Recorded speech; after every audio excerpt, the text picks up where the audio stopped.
Queria deixar aqui meus agradecimentos, ao pastor Moacir, homem de Deus, o qual o Senhor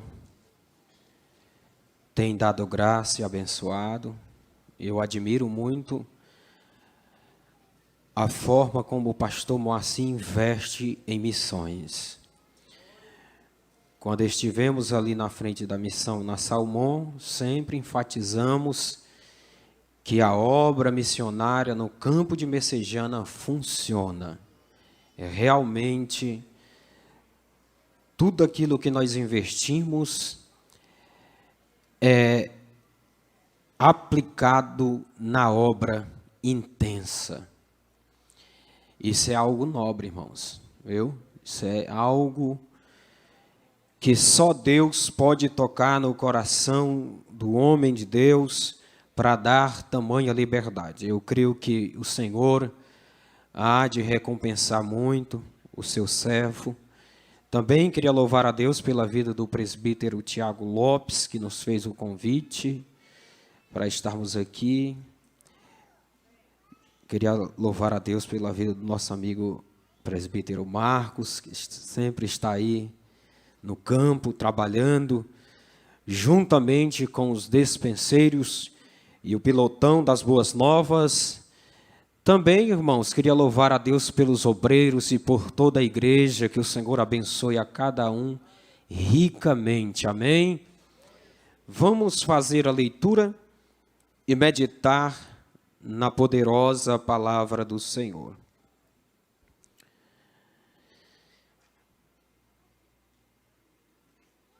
Amados, não ignoreis uma coisa,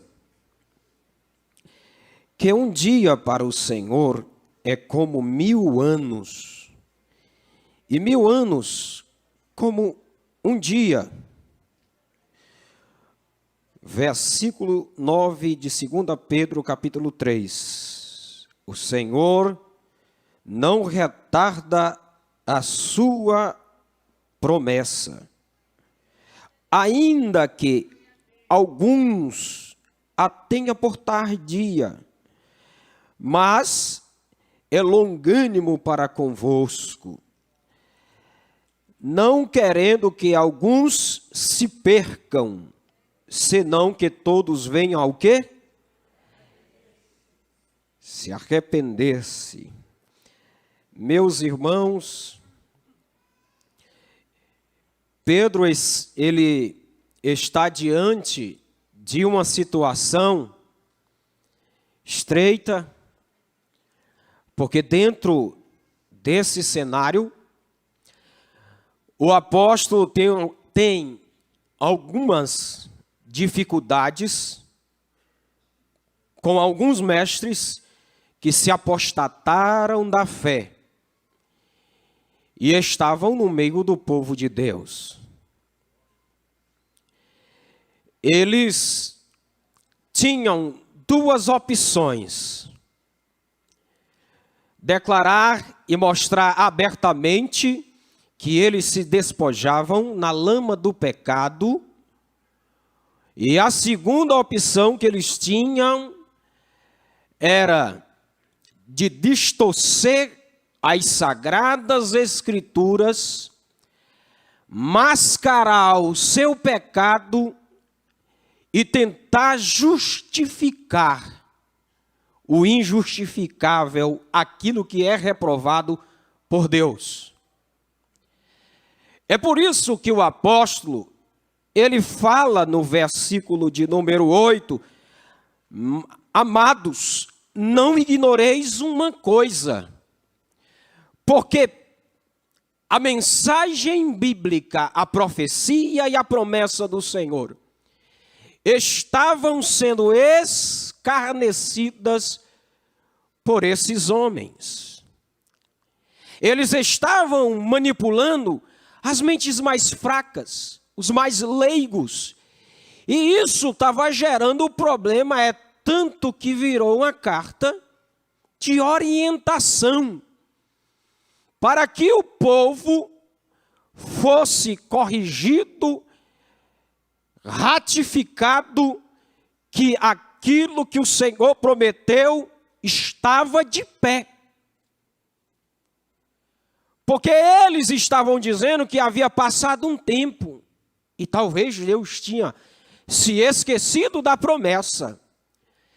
O Senhor não se esqueceu, porque Ele é Deus poderoso e não Baal.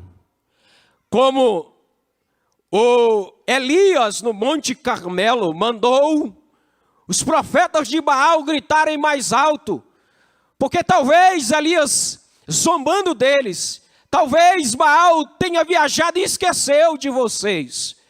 O nosso Deus não é Baal, Ele é onisciente, Ele tem todo o conhecimento nas suas mãos. A palavra onisciência dá a qualidade e a habilidade do nosso Deus olhar ao mesmo tempo o passado, o presente e o futuro, porque Ele é onisciente. Ninguém se esconde dele, Ele não tem esquecimento de esquecer, Ele decide esquecer-se de alguma coisa em relação a perdão, mas na verdade Ele sabe de todas as coisas. E Pedro está repreendendo também esses falsos mestres que estão dando trabalho, colocando em dúvida a promessa do Senhor.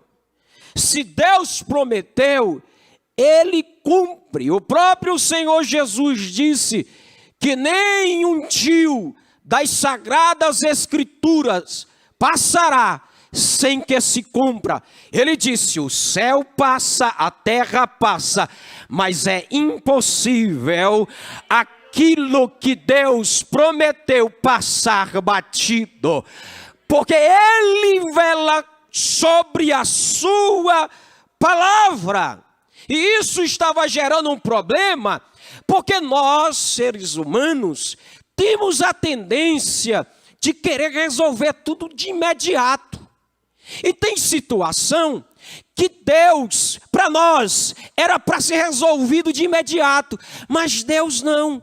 Deus tem coisa que Ele poderia resolver, mas não resolve. Ele leva um tempo maior. Portanto, querido, se você está na prova, está há algum tempo, tenha paciência, porque o Senhor te dará graça. Não escute a voz do inimigo dizendo: o Senhor te esqueceu, o Senhor não te vê, o Senhor te desamparou. Não, o Senhor não desampara crente na prova. Ele está vendo a sua situação. E tem uma coisa: o Espírito Santo está pronto para te dar graça. Ele está pronto para te consolar, para te dar forças. Mas acredite, o Senhor vai cumprir suas promessas. Deus, Ele não se avexa e não retarda, irmão. Ele faz no tempo certo. Porque Ele não está na nossa dimensão do tempo. Para nós é Cronos, para Ele é Kairos. Ele está na eternidade. Se Ele é eterno, um dia para Ele, 1000 anos, não faz diferenças. E o Kairos não é o crono, não é também uma extensão do tempo. A eternidade é outra dimensão. Aleluia! Portanto, Pedro, ele repreende esses falsos mestres com isso, dizendo que Deus ainda está com controle nas suas mãos. Aí ele entra no versículo de número 9. O Senhor não retarda a sua promessa, ainda que alguns a tenha por tardia. Aqui, meus irmãos, nós vemos algumas promessas nesse contexto. Eu quero destacar duas. A primeira promessa é a promessa que Deus prometeu que destruiria esse mundo, arrebentaria com tudo. O contexto diz isso.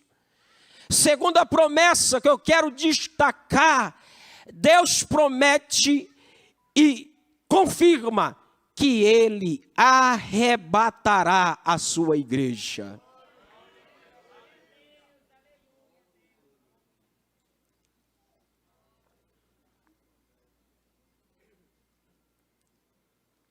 Então, se vamos trabalhar dentro desses dois pontos e extrair algumas lições para nós.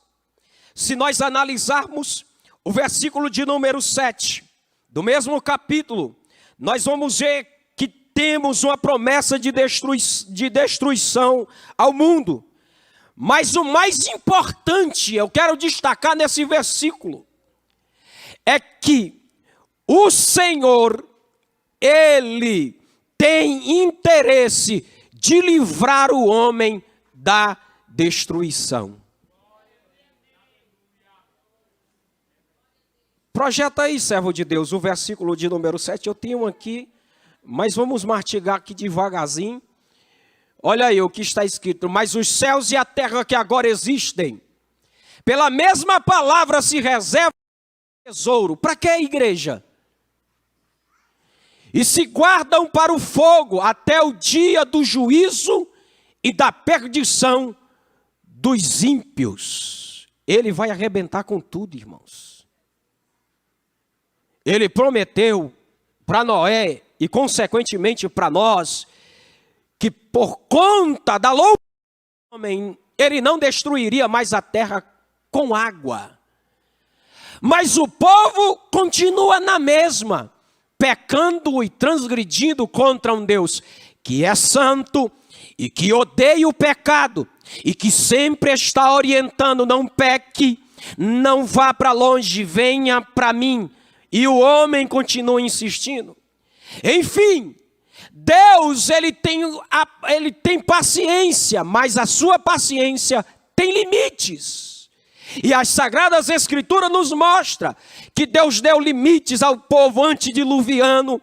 Deus deu tempo aos cananeus, a sua medida quando encheu, ele mandou exterminar todos. E também tem o tempo dos gentios, que a Bíblia diz e afirma que se acabará. Quando se acabar, é triste para o homem, porque ele vai arrebentar com tudo. Irmãos, Samuel vai dizer para o povo que pecando o homem contra o homem, os juízes o julgarão, mas pecando o homem contra Deus, quem intercederá por ele? Isaías 43, 13, ele diz: ainda antes que houvesse dias, eu sou, e ninguém há que possa fazer escapar das minhas mãos. Operando eu, quem impedirá? Você entra para o contexto e você vê o Senhor advertindo Israel: não faça isso, se arrependa, se converta. Israel, tapa os ouvidos, ou se ouve, entra aqui e sai aqui. Aí Deus sai, pois agora eu entrarei com juízo, porque ainda antes que houvesse dia, eu sou, ninguém vai me parar quando eu começar a corrigir vocês, Israel. Pecando o homem contra Deus, ninguém pode parar a mão do Todo-Poderoso. E sabendo o Senhor disso, o que é que ele faz?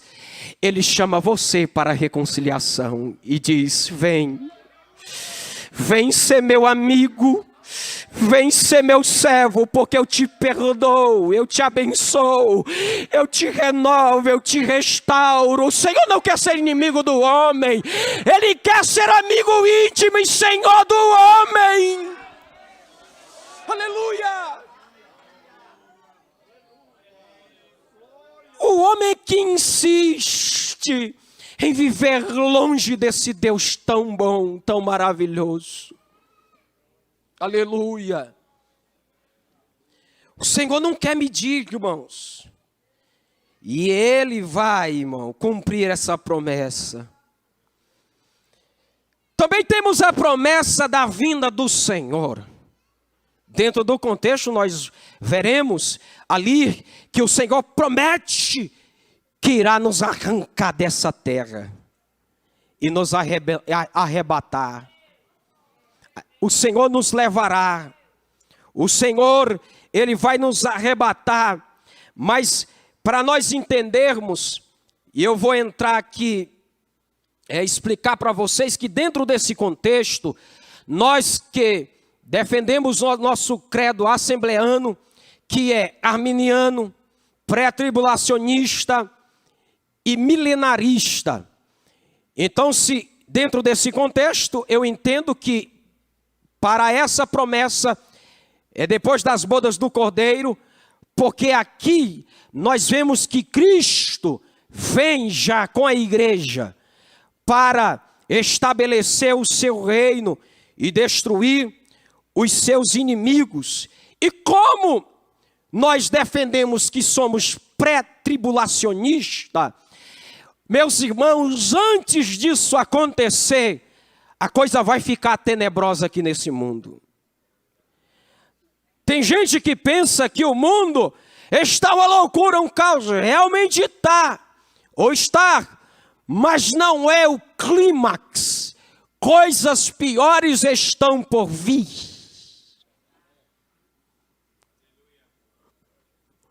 Deus tratará com o mundo.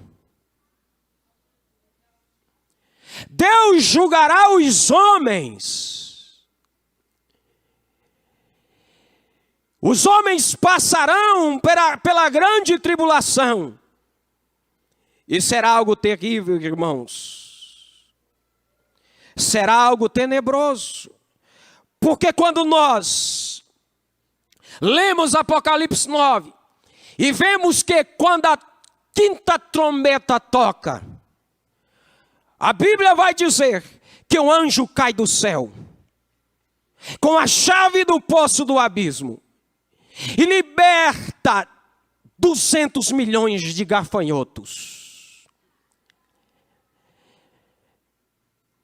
Com a ordem de não matar os homens, mas de atormentá-los. O tormento será tão terrível que no capítulo 9 vai dizer que eles pedirão a morte, mas Deus não vai deixar com que eles morram. Eles vão sofrer. Isso é grande tribulação, crente. E como crente pré-tribulacionista, prepare-se para não ficar aqui nesse momento.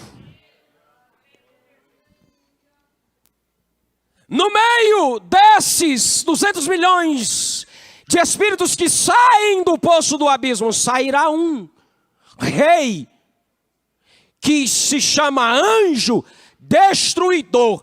E a ordem é: atormente todos aqueles que não têm o sinal de Deus. Todos que são aliados ao anticristo. Tocará também a sexta trombeta e se dará uma ordem: soltem os 4 anjos que estão presos junto ao rio Eufrates. No capítulo 9 também você vê isso. Agora esses tem mês, tem dia, tem hora para sair, com a ordem para matar 1/3 dos homens. Esses, com um exército de 200 milhões de cavaleiros, o capítulo 9 vai dizer que eles matarão 1/3 dos homens. Será algo terrível, irmãos. Será algo tenebroso. O negócio não vai ser bom para quem vai ficar, para quem vai passar por essa situação. Irmãos, o mundo espiritual é real.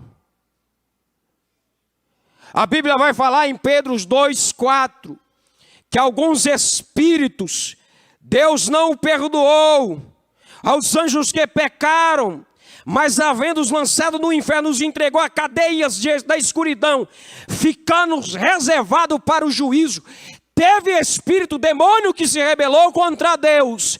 E o Senhor não permitiu e nem permitirá nunca, jamais ele vir à terra pelejar contra os homens. Por quê? Porque Deus não tem poder para medir forças com ele? Não, é nós que não temos poder, força, graça, determinação para manter comunhão com ele e ser guardado por ele. Quem está com ele está guardado, porque torre forte é o nome do Senhor. Para lá correrá o justo e estará em alto retiro. Salmo 91 vai dizer: aquele que habita no esconderijo do Altíssimo, a sombra do Onipotente descansará. Quem está com Deus no meio da guerra, da batalha, encontra descanso. Aleluia! Mas Deus disse: não, vocês não. E o Espírito Santo da Bíblia vai dizer que é Ele que resiste o espírito do anticristo.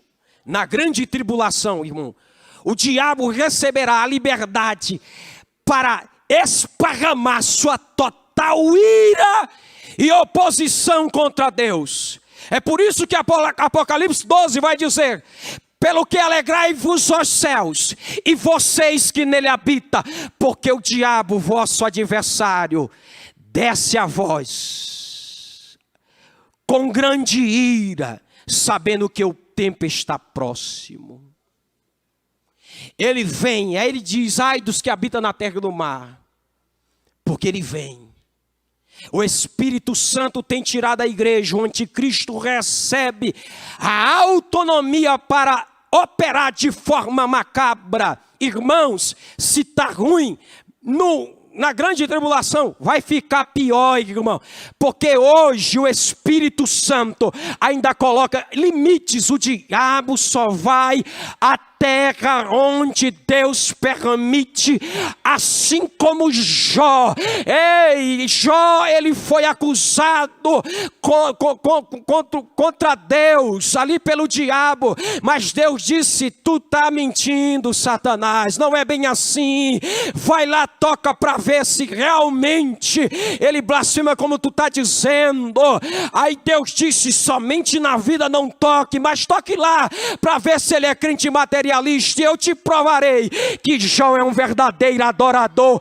O diabo não tem poder contra a tua vida, se Deus não permitir. E se ele permitir uma peleja, ele te garante a autoridade para vencer essa guerra. Mas aqui será tenebroso, irmãos.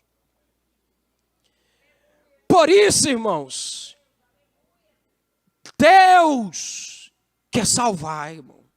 Já está dizendo: grande tribulação, tempos tenebrosos, bem-aventurados são aqueles que não passarem por esses momentos terríveis, porque vai ser tenebroso. Crente, vigia, crente. Jesus é tão bom, Jesus é tão maravilhoso contigo. Não entristeça o Espírito Santo. Não titubie em obedecê-lo. Não fique em cima do muro, sirva ao Senhor, porque Ele é bom, Ele é maravilhoso, Ele tem bons planos para ti. O Senhor pensa algo bom a respeito de vós, como disse para Israel: eu bem sei os planos que tenho para vós. O Senhor tem plano bom para ti, honra Ele, crente. Aleluia! Essa é a promessa, irmão. Por que Deus então não acelera esse processo? Primeiro, nós falamos que Ele é eterno. Segundo, Ele está dando tempo ao homem para que ele se arrependa. Isso é bíblico. O Senhor quer salvar vidas. O Senhor voltará para julgar o mundo. Na primeira vinda, o Senhor veio para morrer nas mãos dos seus opositores. Mas na segunda vinda, Ele virá para matar os opositores. Na primeira vinda ele veio no animal de paz em cima de um jumento, declarando-se rei dos judeus. Aleluia, e foi rejeitado.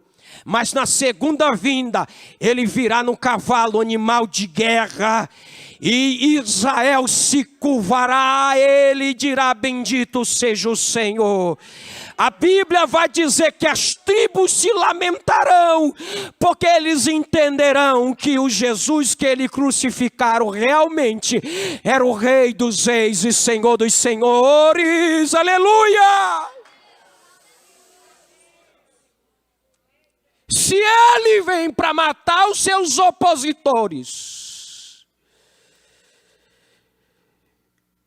por que ele não veio logo ainda? Porque ele quer salvar vidas. Ele não quer medir força com os opositores. O Senhor, meus irmãos, ele morreu na cruz. Para quê, irmão? Para que ele morreu na cruz? Para reconciliar o homem consigo. A intenção primordial de Deus com os homens não é desembainhar a espada e entrar na guerra contra o homem, porque numa guerra nem de espada ele precisa. O Senhor é poderoso na batalha. O Senhor é Deus forte na guerra. O olhar dele vence a guerra, um sopro, uma palavra. E Salmo 46 vai dizer que ele levantou a voz e a terra se derreteu. Aleluia! Ele não quer medir. E a prova cabal é que ele assumiu a cruz para nos reconciliar. A cruz era minha. A cruz era sua. Ele suportou o mais severo juízo de Deus. Porque na cruz, o Pai estava derramando, descarregando a sua ira sobre o Filho. Se fosse nós não suportaríamos. É por isso que ele assumiu o nosso lugar. Porque quando ele olhava para nós, ele não via em mim e em você estrutura para suportar. E como Deus Criador que criou algo para dar certo, vendo a sua criação fracassando, ele vem, aleluia, Filipenses 2:5, ele sendo na forma de Deus, não o teve por usurpação ser igual a Deus, antes aniquilou-se a si mesmo, e achando-se na semelhança de homem, humilhou-se a si mesmo, assumindo a forma de servo. Aleluia, você não suportava, e ele tomou o meu e o teu lugar, e com a cruz nas costas, ele caminha pela via dolorosa. Muitos dizendo: tu não é rei, livra-te a ti mesmo. Curou cego, ai, faz um milagre agora. Ele até poderia dar visão, ele até poderia se livrar, mas se ele se livrasse, nós estaríamos perdidos. Ele engolia ali seco e continuava com aquele madeiro. Aleluia. Por quê? Porque havia uma cédula contra nós, não havia chance para nós diante de Deus. E ele vendo essa situação, ele disse: eu vou por ele, eu vou por ela até o fim. Aleluia. Quer evangelizar, pregue o Calvário. Quer evangelizar, fale da mensagem da cruz. Essa é a mensagem que sacudiu, abalou o mundo. Aleluia, a mensagem da cruz trouxe luz. A mensagem da cruz nos trouxe esperança. A porta estava bloqueada, mas na cruz ele rasgou o véu de alto a baixo e nos deu acesso. O homem que antes não podia, agora pode. O homem que antes não poderia ser absolvido, agora é absolvido pelo sangue, pelo sangue, pelo sangue, pelo sangue, pelo sangue que desceu. Aleluia. A mensagem da cruz é um estrago no mundo espiritual. Porque até então o diabo prevalecia. Colossenses 2,14 vai dizer que ele havendo riscado a cédula que era contra nós,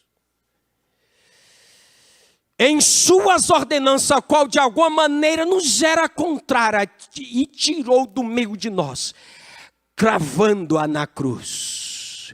Porque a lei nos garantia a condenação. E como é que nós, pecadores, como é que nós, com um débito, uma conta que nós não poderíamos pagar, se livraria diante dessas acusações? E quando Cristo, vendo que não havia essa possibilidade, na cruz ele conquistou o nosso acesso. Pregue a mensagem da cruz que Cristo salvará. Diga ao mundo que Cristo morreu na cruz do Calvário e você verá vidas sendo salva.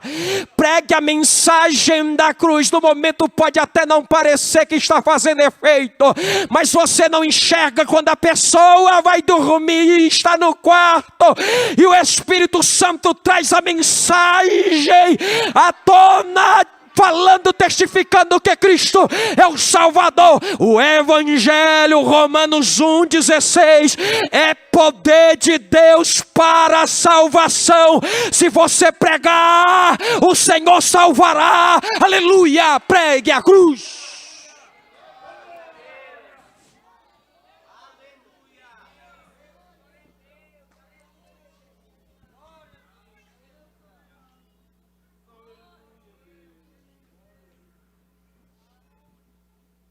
Então, irmãos,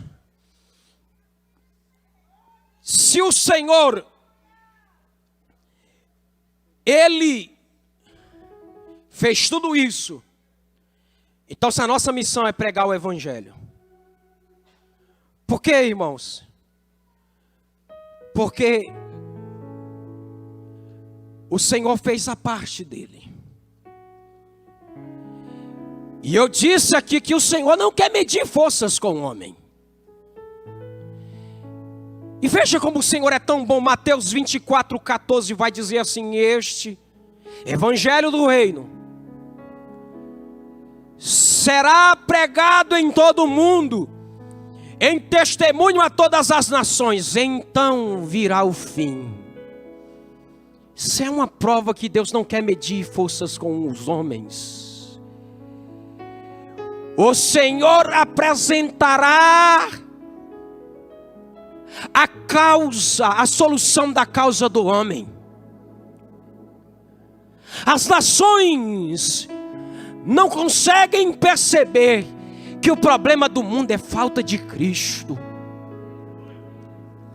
Irmãos, pode se levantar, político que for, o anticristo se levantará com a proposta, o homem sempre fracassará. Porque a Bíblia vai garantir: feliz é a nação cujo Deus é o Senhor. O problema do mundo é a ausência de Deus. Aleluia.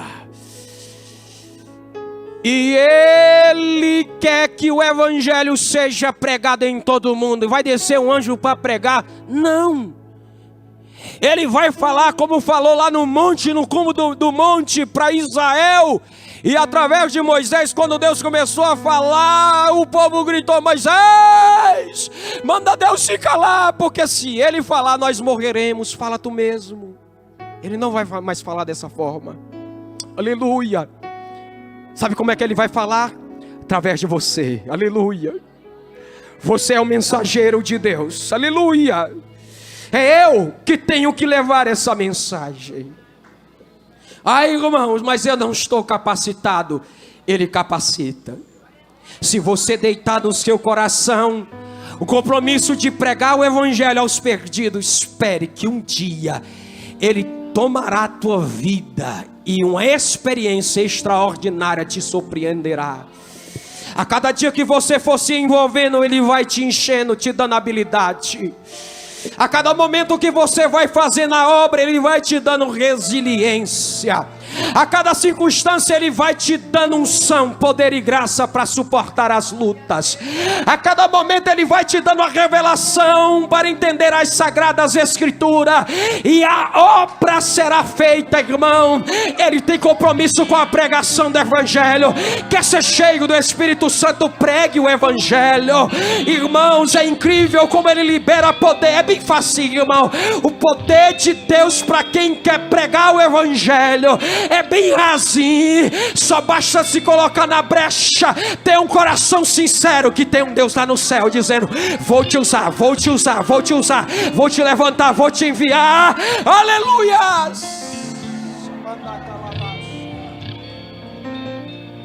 Amém, irmãos?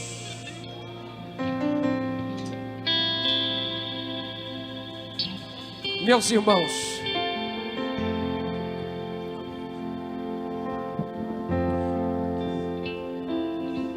o Senhor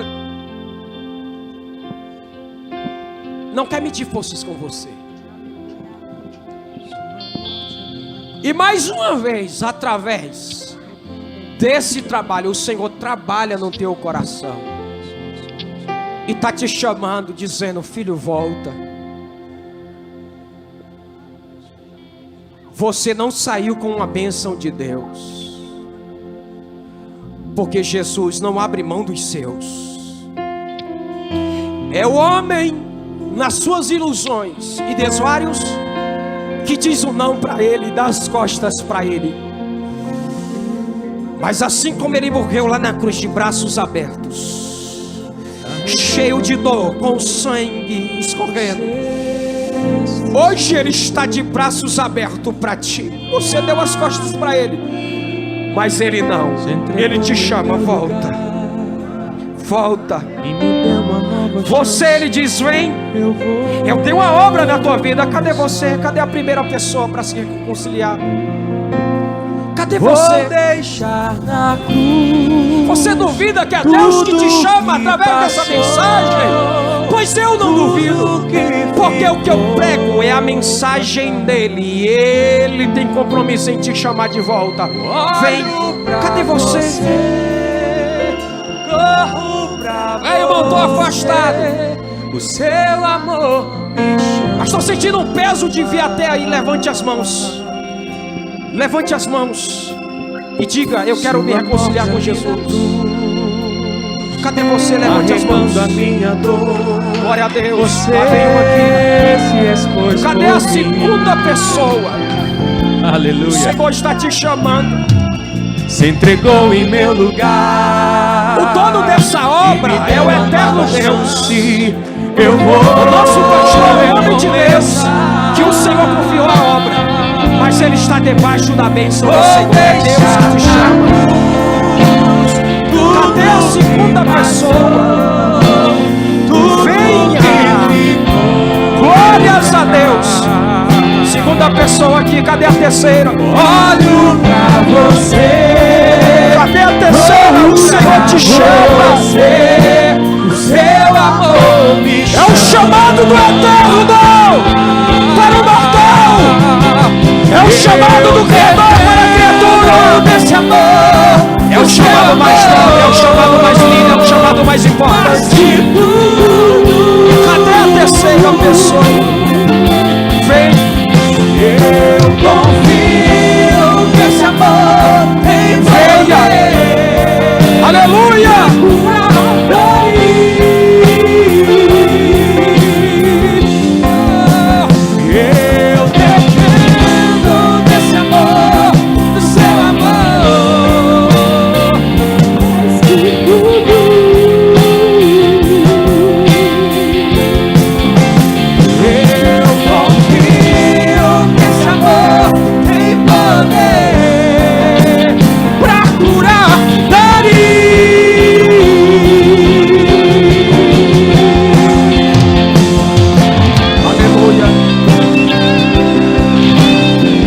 Ainda dá tempo, venha.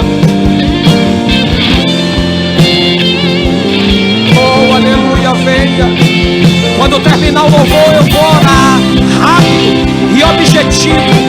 Antes de terminar o louvor, venha. e Jesus te receberá. Amém? Meus irmãos, vamos orar. Glórias a Deus. Reconciliação, reconciliação, graças a Deus. Vamos orar por eles. No nome de Jesus, Deus abençoe. Bendito, eterno e poderoso Deus. Agora, juntamente com a igreja, Senhor, nós abençoamos essas duas pessoas que vieram aqui, Senhor. Senhor Jesus, a Bíblia vai nos dizer que todos quanto vem o Senhor, de maneira nenhuma o Senhor os lançará fora.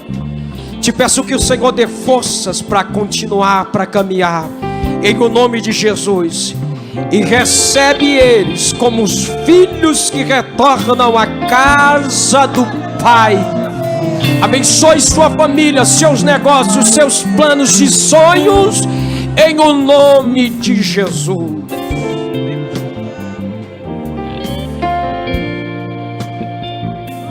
Irmão, senta aí um pouquinho, só os avisos finais. E o primeiro aviso é que vai ter